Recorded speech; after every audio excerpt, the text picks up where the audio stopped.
헨리 클라우드와 존 타우샌드라고 하는 세계적인 그 저명한 심리학자가 쓴 나는 안전한 사람인가라는 굉장히 유명한 사실은 책이 있습니다. 이 책을 읽고 많은 사람들이 은혜를 받고 또 변화를 받았는데, 이 책의 골자는 누구나 다 아름다운 인간관계를 꿈꾸고 소망하지만 그것이 뜻대로 되지 않는 이유와 원인을 분석하고 치유의 방안을 제시하고 있죠. 이 두 분은 기독교적인 입장에서 인간관계를 서술하고 있기 때문에 건강한 인간관계를 하고 싶은 사람들이라면 바운더리, 경계선이 필요하다라는 거죠.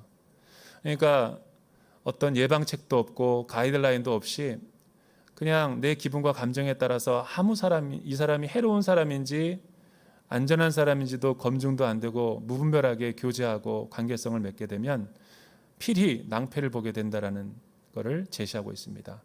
이 책 가운데 보면 우리가 왜 이렇게 안전한 관계를 꿈꾸지만 나 또한 나를 포함해서 나도 누군가에게 유익하고 보탬이 되는 사람이 되고 싶지만 왜 나는 늘 거절받고 또 상처를 주는 사람으로 변하는가? 그것은 이 세상의 죄로 말미암은 세 가지 유형의 패턴 때문에 그렇다라는 거죠. 이 세상의 모든 사람들은 세 가지 유형 가운데 하나의 기질을 갖고 있대요. 그게 뭐냐면 중도 포기형의 패턴으로 인간관계를 맺는 사람들이 있어요. 중도 포기형은 뭐냐면 처음에는 아주 좋은 사람인 줄 알고 만났다가 관계가 깊어질수록 자신의 어떤 유불리를 따라서 쉽게 거리를 두고 관계를 끊어버리는 일방적인 자기중심적인 사람이 있다는 거예요. 이런 사람은 해로운 사람이에요.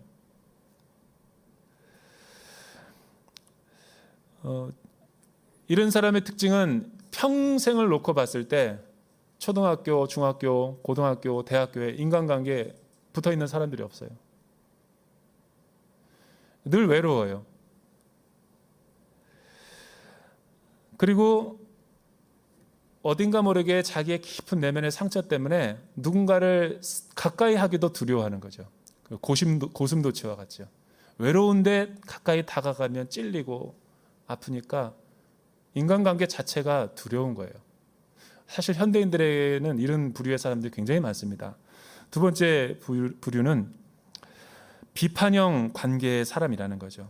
이 사람은 그냥 입버릇처럼 습관적으로 그냥 잔소리와 비난과 정죄 그리고 남을 그냥 따지고 막 이런 거 계산하는 거 잘하는 사람의 유형이라는 거예요. 만나는 사람들마다 비난하고 정죄하니까 이런 사람들은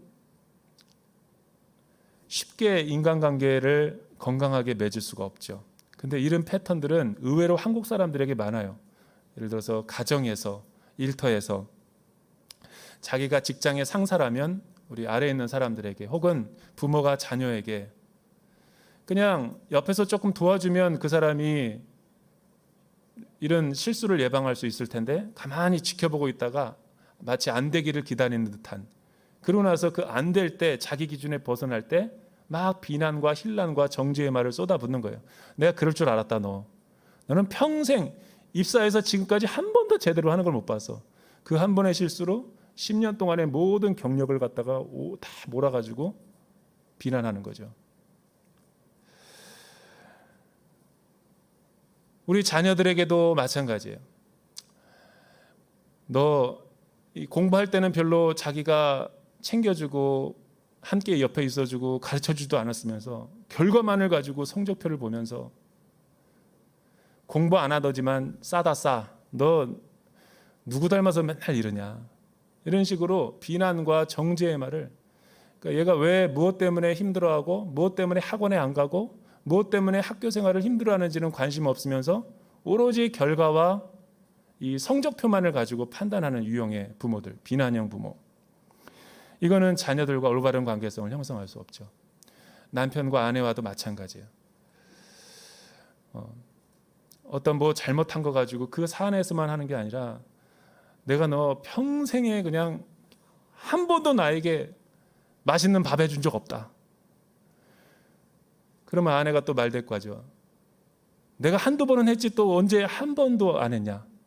그러면 말꼬리를 물고 싸우다 보면은 건강한 인간관계가 이루어질 수 없어요. 그 사안만 가지고 이렇게 문제를 해결하지 않고 과거까지 소급해가지고 전체의 인격을 갖다가 무시해버리니까 자존감이 상하는 거죠. 근데 이런 사람들의 특징은 자녀가 안 따릅니다. 그리고 동료들도 없고 외로워요. 이런 사람의 특징은 늘 외딴 섬처럼 혼자 밥 먹을 때도 누가 불러주지 않는다고요. 생일도 안 챙겨줍니다. 그러니까 늘 현대인들은 외로운 거예요. 세 번째 유형은 무책임한 관계 유형의 사람이죠. 인간관계라는 것은 늘 받기만 하면 안 돼요.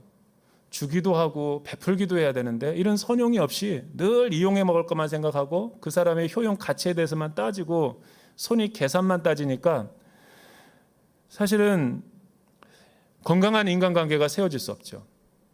왜냐하면 우리 사람이라는 것은 여러분 공동체의 건강한 관계를 세우기 위해서는 헌신과 희생, 책임이 수반되게 마련인데 맨날 자기가 얻어야 될 권리만 따지고 주장하니까 그 이해관계로만 사람을 사귀려니까 이런 사람의 인간관계는 매우 피곤합니다. 이 가정에 우리 한국 사회 남자들이 이런 유형이 많아요.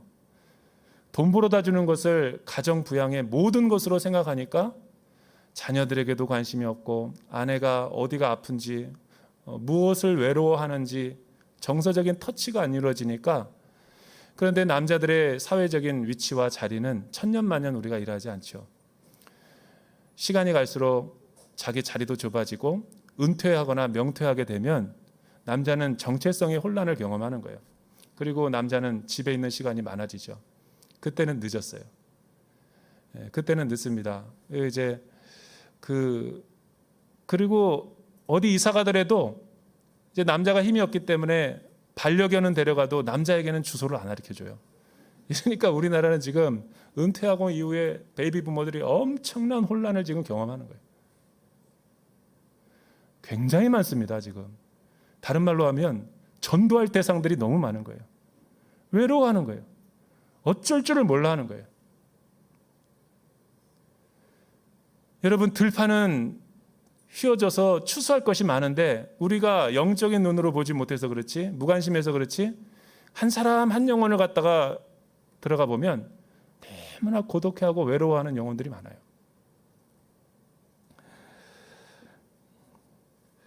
관계는 이런 사람들의, 무책임한 사람들의 특징은 뭐냐면 뭐 잘못해도 인정을 안 해요. 그냥 늘 자기 합리화와 자기 정당화와 변론만 하지. 인간관계가 피곤해지는 거예요. 내 마음을 알아달라는 이야기인데 그거를 가지고 계속 따지니까 자기는 책임 없다고 그러고 방어 기제와 공격형으로 막 나서니까 이런 공동체는 기독교 안에는 원래 없어요. 이게 다 세상에서 있는 그런 패턴의 인간관계거든요. 그런데 우리 사회가 너무나 세속화가 되고 자본주의, 물질주의, 경쟁 위주, 특별히 소비주의의 사회에 물들다 보니까 우리도 모르게 교회 안에서 순과 다락방과 공동체 안에서 교회 신앙생활하면서 하나님과 함께 이렇게 거래를 하면서 인간관계와 영적인 교제를 하는 거예요. 저는 코로나가 가르쳐준 우리 교회의 가장 핵심적인 질문은 이거라고 봐요. 코로나는 언젠가는 종식이 되겠죠. 예배당에 못 모이기 때문에 그게 교회의 문제다? 나는 그거는 교회라고 보지 않아요.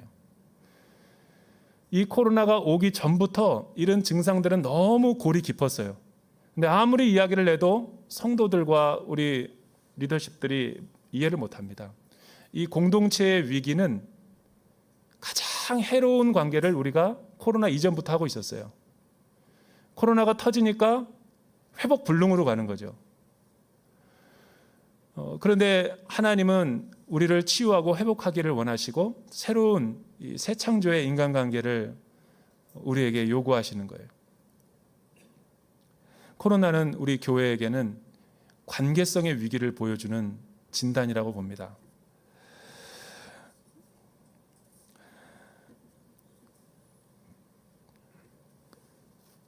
제가 지난번에 온라인 시대 그리스도인 설교를 할 때 그런 예를 든 적이 있는데 BC 586년에 이 너무 예배당 예배, 성전 중심의 예배를 중요시했던 이스라엘 백성들이 이 우상 숭배와 자기의 어떤 가치에 함몰되어서 하나님의 뜻을 알지 못하니까 하나님은 그들을 예배를 중단시켜 버렸어요. 예배의 제사장과 레위인들 찬송과 또한 성도의 교제를 다 주도하는 사람들을 바벨론으로 끌어갔죠. 리더십들을. 그리고 예루살렘은 완전히 회파됐죠. 예배 공간이 없어진 거예요.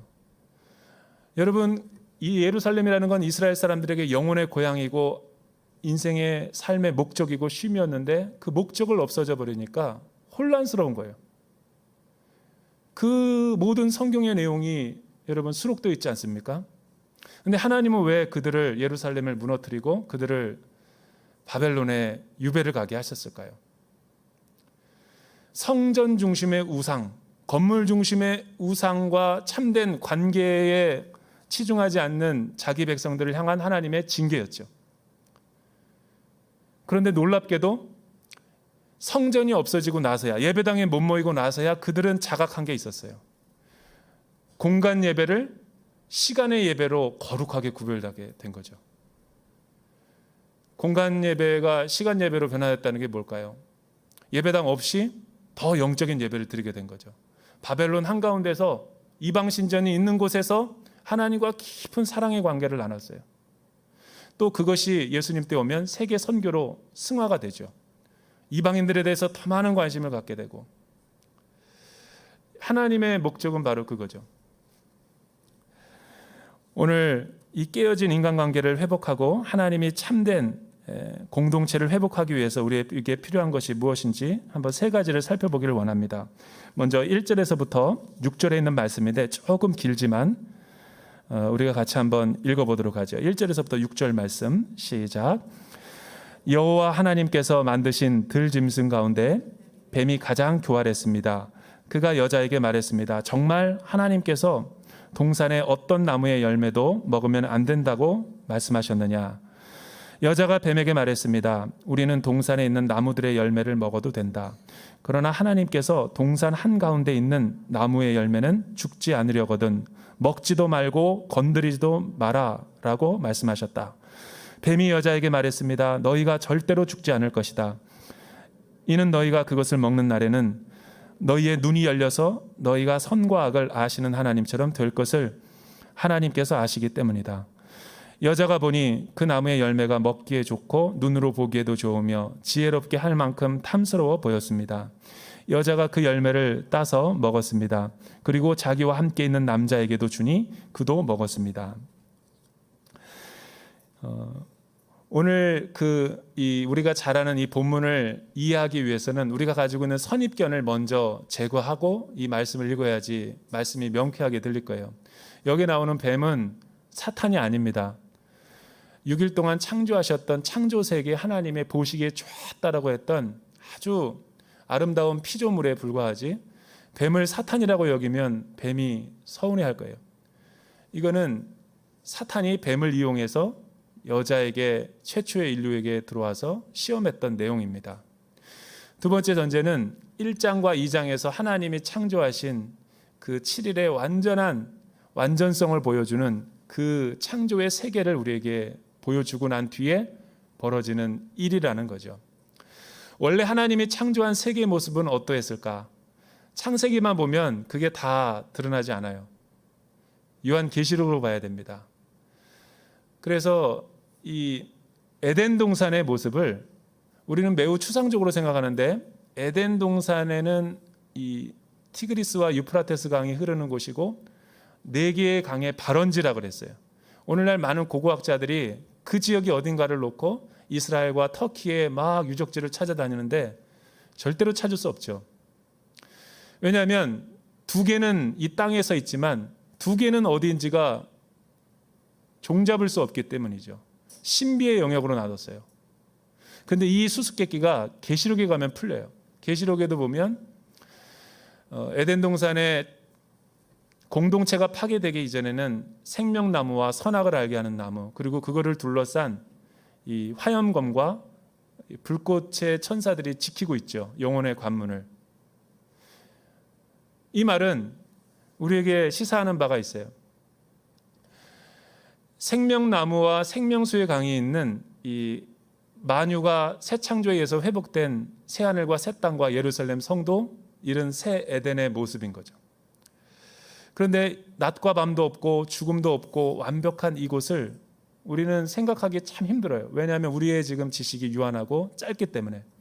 그런데 결론적으로 얘기하면 이거죠. 하나님이 원래 창조한 세계는 죄가 들어오기 전까지는 시간과 영원이 하나였어요. 시간과 공간이 우리처럼 분리되어 있지 않다고요. 미국에 있는 사람은 여기를 알 수 없고 한국에 있는 사람은 미국을 알 수 없는 그런 공간이 아니었어요. 그리고 하늘과 땅이 하나였어요. 지금은 하늘과 땅이 분리되어 있지만, 그리고 초월적인 자와 이 내재와 분리가 되어 있지 않았죠. 내재라는 말은 이 철학적인 용어인데 이런 거예요. 오감을 통해서 우리가 다 알 수 있는 그 이성의 능력의 범위, 우리의 센스 데이터를 말하는 거예요. 근데 초월자에 대해서는 우리는 알 수 없죠. 그러니까 늘 이 세상의 사람들은 신을 부정하는 거예요. 그러나 창조 세계를 보면 내재와 초월이 분리가 되어 있지 않아요. 그래서 마음껏 사람과 하나님이 소통하고 대화하고 관계에 어려움이 없었어요. 그러니까 완전한 공동체고 아름다운 공동체였죠. 그런데 이 공동체 가운데 질서와 또한 하나님의 통치 가운데 불순종과 반역을 일으키는 세력이 있었는데, 그것이 뱀에 들어온 사탄의 교활함과 특별히 이 하나님이 다 사람에게 모든 것에 위임을 해주고 창조 질서를 다스리게 했는데 부족한 것이 없고 결핍된 것이 없었죠. 그런데 인간에게 딱 하나 차이를 두셨어요. 하나님이 하실 수 있는 모든 것을 하게 하셨는데 창조 세계에는 하나님과 인간은 차이가 있다라는 바운더리를 두신 거죠. 그게 뭐냐면 생명나무고 선악과고 화영검이었어요. 이 경계선을 넘어서면 우리에게는 치명적인 징계가 있는 거죠. 무슨 말이냐면 우리가 누리는 모든 자유는 다 자유지만 하나님과 우리의 차이를 인정하고 주권을 인정해야만 그 자유가 우리의 것이 되는 거죠.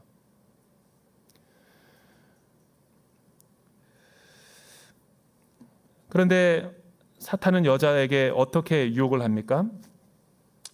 2장 16절과 17절에 보면 하나님이 이 차이와 경계를 딱 한 말씀으로 해뒀죠. 너는 이 동산에 있는 각종 나무의 열매를 마음대로 먹을 수 있다. 그러나 선과 악을 알게 하는 나무의 열매는 먹지 마라. 그것을 먹으면 반드시 죽을 것이다. 이렇게 경계선을 그어줬는데도 여자는 뱀이 자신에게 유혹해 올 때 이미 마음에 그 경계를 잃어버렸어요. 왜냐하면 그 여인이 뱀에게 이야기하는 걸 보면 이런 내용이 나옵니다. 이 16절과 17절에 보면 그 여자가 하나님이 금하셨다, 나무 열매를 먹지 못하게 하셨다라는 것을 전체적인 것을 부분적으로 축소해서 말해요. 동산 중앙에 있는 나무 중 선악을 알게 하는 나무 열매만 금하셨다. 또 만지지도 말라라는 명령은 없었는데 자기가 그 말에다가 더하는 거죠. 또 이 임의로 추가한 말이 하나가 있는데 너희가 죽을까 하노라라고 말하지도 않았죠. 반드시 죽는다. 그러니까 우리가 안전한 삶, 안전한 관계, 아름다운 공동체를 지향하면서도 그 공동체를 얻을 수 없는 이유는 하나님의 절대적인 계명을 권위 아래 있지 않고 자꾸만 내 생각과 내 사상, 인본주의적인 믿음을 갖다가 내가 자꾸만 주장하고 내세우다 보면 하나님의 절대 계명이 권위가 사라지는 거예요. 건강한 관계에서는 사실은 이런 영적인 권위 아래서 우리가 아름다운 공동체의 관계성을 하는 것이 중요한 거예요. 왜냐하면 우리는 하나님으로부터 말미암아 이 아름다운 공동체 영성을 받은 자이기 때문에 아름다운 관계를 하기 위해서는 내 힘과 상대방의 노력 가지고는 불가능합니다. 하나님의 말씀을 기준으로 해서 우리가 교제를 할 때 진짜 생명력 있는 관계성을 맺을 수 있는 거죠.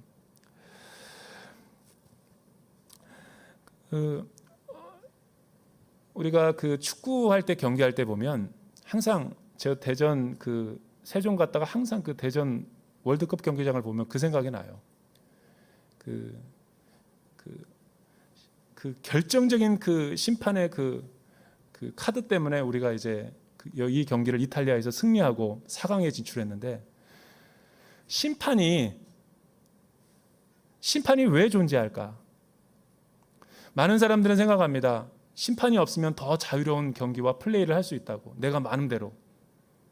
오프사이드도 없고 마음대로 골 집어넣을 수도 있고. 하지만 그 경기가 경기답고 흥미진진한 이유는 그 심판이 있기 때문에 그런 거예요. 심판은 경계이고 권위를 의미하는 거예요. 여러분, 그 심판이 있기 때문에 룰 따라서 우리가 경기하기 때문에 경기가 페어플레이가 되고 우리가 복을 누릴 수 있는 거죠. 교통에 우리가 때로는 막 쫓기고 분주할 때는 중앙선을 침범하고 막 스피드하게 갈 수도 있죠. 스피드 리밋 속도 제한이 나에게 불필요하다고 느껴질 때가 있어요. 하지만 잘 생각해 보면 그 스피드 리밋이 있기 때문에 CCTV가 있고 중앙선이 있기 때문에 사고가 안 나고 안전한 거예요. 만약 이런 권위와 이런 법을 무시하게 되면 우리의 삶은 매우 해로운 관계가 되는 거예요. 세상의 모든 이치가 그런 거죠. 이 가을 2학기만 되면 이 선우리 공동체 다닐 때 이렇게 신방할 때 연구원들이 저에게 많이 얘기해 준 거예요.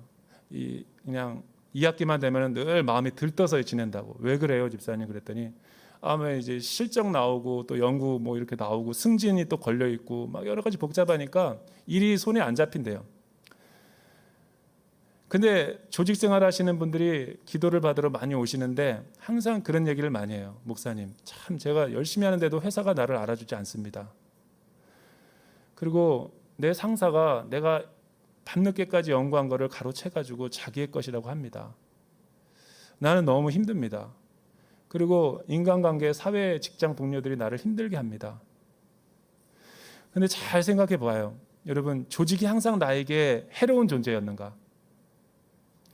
요즘 가을 되면 감사의 제목이 없다고 그러죠. 내가 지금 직장 생활을 하고 있는 것을 너무 감사합니다. 목사님, 나에게 축복 기도해 주세요. 이렇게 말하는 성도 별로 없어요. 늘 남은 가해자고 나는 피해자야. 근데 헨리 클라우드와 존 타우샌드가 얘기하는 것은 그리스도인인 우리도 하나님의 경계선을 넘어설 때 상대방에게, 조직에게 해로운 존재가 될 수 있다는 거예요. 여러분, 두 사람의 이야기를 다 들어봐야 돼요. 나도 하나님의 율법 아래, 말씀의 권위 아래 있지 아니하면 언제든지 나도 상대방에게 해로운 존재가 될 수 있는 거예요. 근데 나는 요즘에 드는 생각이, 내가 이렇게 섬길 수 있는 교회가 있다는 게 얼마나 감사한가. 일할 수 있다는 것이 얼마나 감사합니까? 내가 우리 장로님에게도 얘기하고.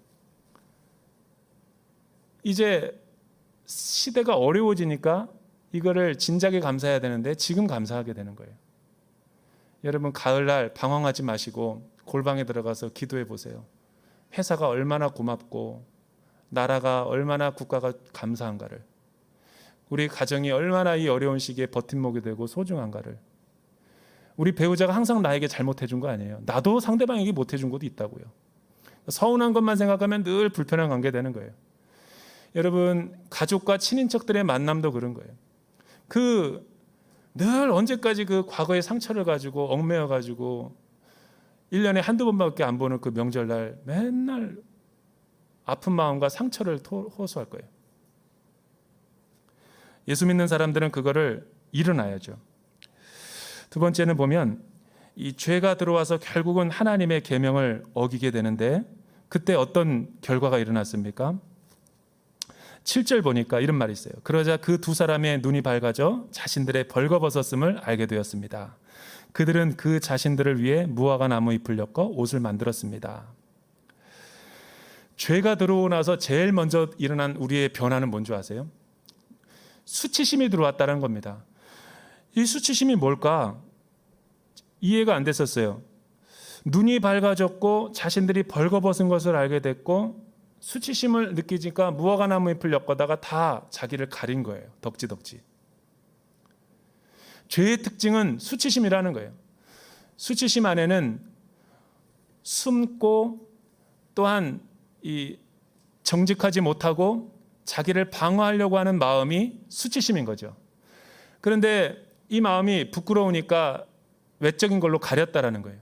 하나님이 창조한 완조 세계는 가릴 것도 없고 선악을 알게 할 필요도 없죠. 자유로웠으니까. 근데 뭔가가 영혼에 심각한 고장이 난 거예요. 하나님과 인류 사이에 심각한 관계성이 깨지고 우리 공동체 안에 금이 가기 시작한 거죠. 그래서 죄를 짓는 사람들의 모든 관계성을 못하는 사람들의 특징을 보면 이런 무화과나무 잎을 엮고 공동체에 나와요. 하나님 앞에 나오고 자신의 모습을 감추죠.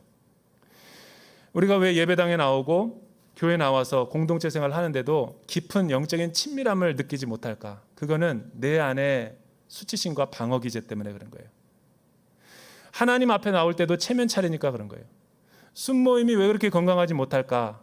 코로나 때문이 아니에요. 이전부터 그랬어요. 자기가 늘 성공한 이야기, 자기의 자녀가 늘 잘된 이야기, 자기는 늘 점이 없고 흠이 없는 의와 자기 자랑을 일색을 늘어놓는 그런 순모임은 사람들이 오고 싶어 하지 않아요. 왜? 다 무화과나무 잎을 엮고 자기 돈과 권력과 명예와 자기 자랑만 늘어놓으니까 이런 거는 교회에 없어도 세상에 많아요. 골프클럽 가보십시오. 자동차 동호회 가보세요. 늘 자기 자랑이에요. 주식에 투자했다 얼마 성공한 얘기. 교회는 그런 곳이 아니에요. 우리의 순모임과 다락방은 절대 그런 모임이 아닙니다. 오히려 무화과나무 잎을 벗어야 돼요. 자기의 연약한 정체성을 드러내야지 치유될 수 있는 거예요. 하나님 앞에 예배하러 나올 때 무슨 체면 차리고 무슨 자기의 어떤 다 이렇게 방어하고 그러고 나와요. 그때는 은혜가 떨어지기 시작하는 거예요. 신앙생활 하다가 오래 하는데도 언제부턴가 영적인 문둥병에 걸린 분들 계시죠. 찬양을 해도 감흥이 없고 이건 뭐 기도하자 그래도 흥이 안 나고 이렇게 은혜로운 말씀이 듣는데도 자기는 뭐 별로라고 병든 거예요. 병든 거. 자기 귀에만 들리는 이야기만 취해서 듣는 아주 해로운 관계가 되는 거죠. 그리고 늘 비판만 하는 거예요. 여러분 나눔할 때 우리의 자녀가 이번에 너무 부끄러운 일을 해가지고 기도 좀 해달라고 나눴는데 이걸 부끄럽게 여기면 안 돼요. 하나님 앞에 영적인 올바른 관계에 있는 교회는 이런 거를 다 내놓아도 부끄럽지 않을 만한 의미 있는 공동체라는 거예요. 그리고 같이 위해서 울어주고 기도해 주는 거예요. 이게 얼마나 하나님이 기뻐하는 진실된 공동체예요. 근데 마귀는 다 이렇게 하지 못하도록 우리를 감추어 두기 시작하는 거예요. 그래서 2학기 순모임 할 때는 여러분 양복 입고 화장하고 예쁜 백 들고 그렇게 순모임 하지 마세요. 목욕탕에 가서 다 벗은 것처럼 다 얘기해도 됩니다. 단 우리가 안전한 공동체가 되려면 보호해 줘야죠. 절대로 다른 데 가서 남의 이야기를 흉보면 안 되죠. 이게 무너지면서 다들 순모임을 힘들어하는 거예요. 교회마저도 세상처럼 이런 경계선이 없어져 버린 거죠. 이게 세속한 거예요. 근데 우리 공동체는 원래 그러지 않아요. 세 번째는 하나님이 이런 수치심에 있는 죄인들의 모습을 어떻게 치유하십니까? 하나님은 가죽옷을 입혀주세요. 여러분 가죽옷을 왜 가죽옷을 입혀줄까를 볼 때 가죽을 잡기 위해서는 짐승을 희생제사를 드려야 되죠. 피가 필요한 거예요. 속죄의 희생을 하나님께서 우리에게 더해 주신 거고, 옷이라는 것은 신분의 변화를 말하는 거죠. 신분이라는 것은 죄인에서 자유인으로 영적인 해방을 우리에게 주신 분이죠. 그런데 이렇게 되기까지 하나님이 그들이 죄를 짓자마자 도피하고 숨을 때 어디 있느냐라고 물었어요. 아담이 먼저 찾지 않고 하나님이 먼저 우리에게 찾아오신 거예요. 그게 조건 없는 사랑이고 용서의 사랑인 거죠. 그리고 약속을 주죠. 에덴 동산에서 추방되어야 될 약속. 추방하는 것이 사랑이라고 얘기하는 거예요. 왜? 내가 너를 회복하고 구속자를 보내줄 텐데 여자의 후손을 통해서 너와 우리와의 관계가 회복될 것이다. 만약에 죄가 있는 상태에서 영원하신 하나님과 교제를 하면 영원한 심판을 받을 수 있기 때문에 우리를 가죽옷을 입혀서 보호해주는 친밀한 사랑인 거죠. 그러니까 우리가 교회가 이 코로나 이후에 교회 모습을 회복하려면 어떤 사람이 오더라도 있는 모습 그대로 오고 우리가 다 그들을 품어줄 수 있어야 돼요. 잃어버린 영혼들에게 찾아가서 먼저 위로해주고, 그때 우리 교회의 교회다움이 회복되는 거죠. 이런 교회 모습이 되기를 주님의 이름으로 축원합니다. 기도하겠습니다. 사랑하는 주님, 오늘날 우리는 진신될 만남, 아름다운 공동체에 대한 갈급함이 있습니다. 영적인 친교가 회복되게 하시고 소속감을 느끼고 있는 모습 그대로 와서 자신의 수치심을 다 내놓을 수 있는 하나님의 공동체가 우리 대전 온누리교회와 세종의 순모임이 되게 하여 주시옵소서. 예수님의 이름으로 기도드립니다.